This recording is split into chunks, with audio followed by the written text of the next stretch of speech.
Hello दोस्तों, एक बार फिर से आप सभी का बहुत बहुत स्वागत है हमारे चैनल में। दोस्तों, आज मैं आप सबके सामने एक बार फिर से एक विवाह गीत लेके आई हूँ। अगर मेरा गीत दोस्तों आप सबको पसंद आए तो मेरे चैनल को लाइक, सब्सक्राइब और शेयर करना। चलिए दोस्तों, शुरू करते हैं। हरदी के गांठी लेके न्योता भेजे बउले, लिखले गणेश जी का नाम हो।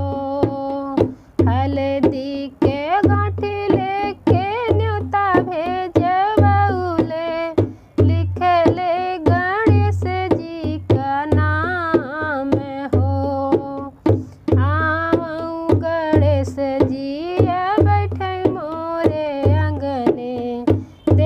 सतरंगिया बिछाई जी। आऊं गणेश जी बैठे मोरे अंगने, देबै सतरंगिया बिछाई जी।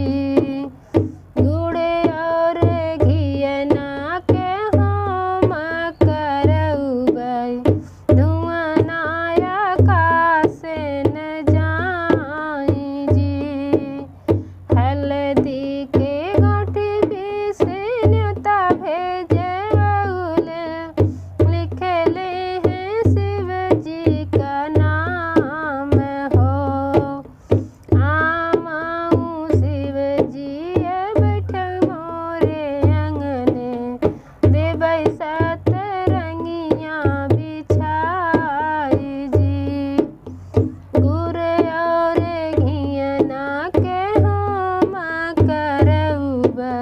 धुआं नाया कासे नि जाई जी।